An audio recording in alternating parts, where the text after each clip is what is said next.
Le monde des années 30 était un monde en convalescence après une guerre dévastatrice. La Première Guerre mondiale avait laissé des cicatrices profondes à travers l'Europe, tant physiques qu'émotionnelles. Des millions de personnes avaient péri, des empires s'étaient effondrés et les économies étaient en ruine. C'était une période de grande incertitude. Le traité de Versailles, censé apporter la paix, a au contraire alimenté le ressentiment et l'instabilité. L'Allemagne, tenue responsable de la guerre, a été confrontée à de lourdes sanctions et à des pertes territoriales. Cela a nourri la colère et un désir de vengeance au sein de sa population. Pendant ce temps, l'économie mondiale était en plein bouleversement. La Grande Dépression frappait le monde entier, avec un chômage galopant et une pauvreté généralisée. Les gens cherchaient désespérément des solutions, ce qui les rendait vulnérables aux idéologies extrémistes. Au milieu de ce chaos, des forces dangereuses étaient en train de se lever. En Allemagne, Adolf Hitler et son parti nazi exploitaient le climat de colère et de peur, promettant de restaurer la fierté et la puissance nationale. À travers l'Europe, des régimes totalitaires ont émergé, prêchant le nationalisme et le militarisme. En Italie, le gouvernement fasciste de Benito Mussolini glorifiait la guerre et la conquête. Le Japon, animé par des ambitions impériales, s'est lancé dans une politique expansionniste agressive en Asie. Ces idéologies, alimentées par les difficultés économiques et le ressentiment envers l'ordre d'après-guerre, ont gagné du terrain. Elles promettaient la force, l'unité et un retour à la gloire passée, séduisant les personnes désillusionnées par le présent. La Société des Nations, créée après la Première Guerre mondiale pour empêcher de futurs conflits, s'est révélée inefficace.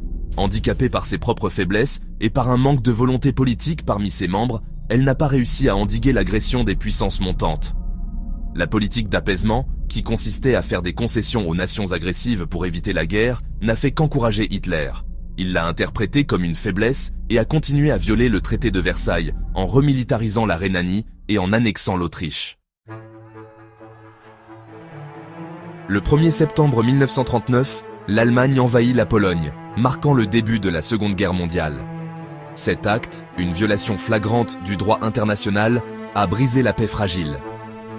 La Grande-Bretagne et la France, liées par des traités de défense à la Pologne, ont déclaré la guerre à l'Allemagne. Les premières années de la guerre ont été marquées par une série de victoires allemandes fulgurantes. Utilisant une nouvelle tactique militaire, appelée Blitzkrieg, ou guerre éclair, les forces allemandes ont rapidement conquis une grande partie de l'Europe. La Pologne, le Danemark, la Norvège, la Belgique, les Pays-Bas et la France sont tous tombés sous le contrôle nazi. En juin 1941, Hitler rompt son pacte avec Staline et lance une invasion massive de l'Union soviétique. Cette décision, une grave erreur de calcul, allait marquer un tournant dans la guerre. Le 7 décembre 1941, la guerre prend un tournant dramatique lorsque le Japon attaque Pearl Harbor, à Hawaï. Cette attaque surprise a entraîné les États-Unis dans le conflit, le transformant en une guerre véritablement mondiale.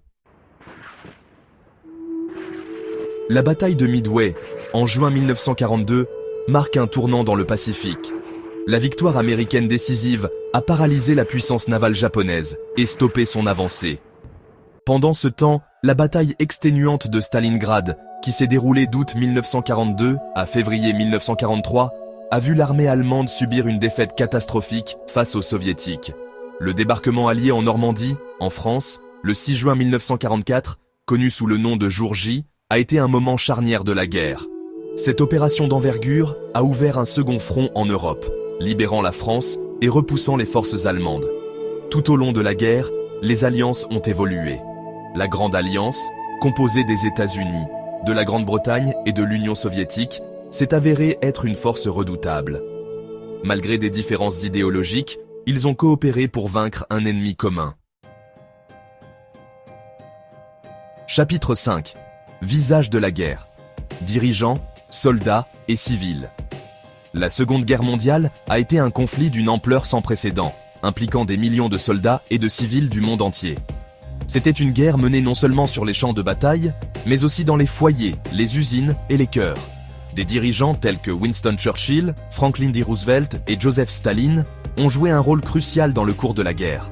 Leurs décisions et leurs actions ont eu des conséquences profondes, déterminant le sort des nations et la vie de millions de personnes.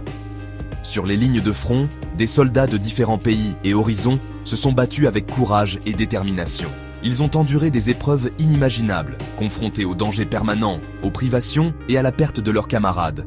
Les civils ont également joué un rôle essentiel dans l'effort de guerre. Les femmes ont assumé des rôles traditionnellement masculins dans les usines et les chantiers navals, produisant des armes et du matériel. Les familles ont subi le rationnement, les raids aériens et la peur constante de l'invasion.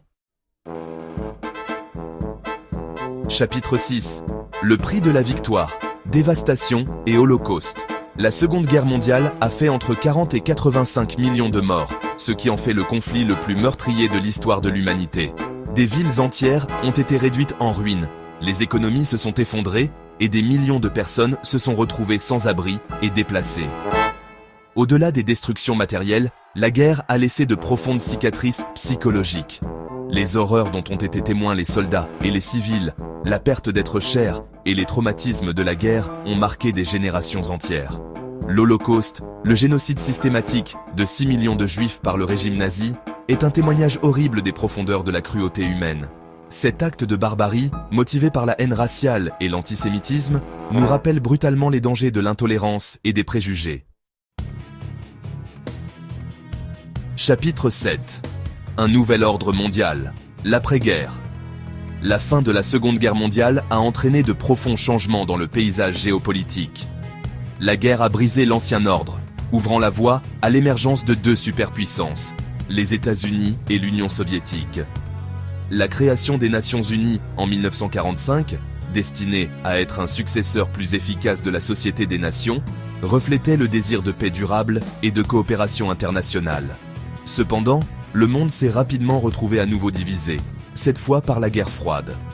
La guerre froide, période de rivalité idéologique et géopolitique intense entre les États-Unis et l'Union soviétique, a jeté une ombre sur la seconde moitié du XXe siècle. Elle a façonné les alliances mondiales, alimenté les guerres par procuration et entraîné une course aux armes nucléaires. Chapitre 8. Les échos du passé, impact durable et leçons apprises.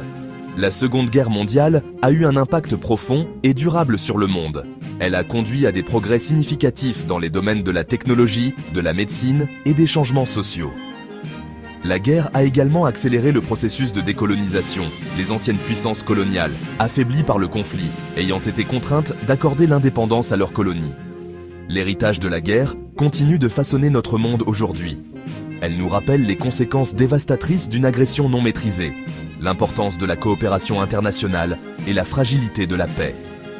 Les leçons tirées de la Seconde Guerre mondiale, en particulier les horreurs de l'Holocauste, soulignent la nécessité de lutter contre le racisme, la haine et l'intolérance sous toutes ses formes. Chapitre 9. Se souvenir et apprendre, maintenir la mémoire vivante. À mesure que le temps passe, il est crucial de se souvenir des sacrifices consentis et des leçons tirées de la Seconde Guerre mondiale. Préserver la mémoire de ceux qui ont combattu et sont morts pendant le conflit est essentiel pour que les générations futures comprennent le coût réel de la guerre. Les musées, les mémoriaux et les programmes éducatifs jouent un rôle essentiel dans le maintien de la mémoire de la guerre. Ils offrent des espaces de réflexion, de souvenirs et d'éducation, garantissant que les récits de courage, de sacrifice et de résilience soient transmis aux générations futures. En tirant les leçons des erreurs du passé et en adhérant aux valeurs de paix, de tolérance et de compréhension, nous pouvons œuvrer à la création d'un avenir meilleur pour tous.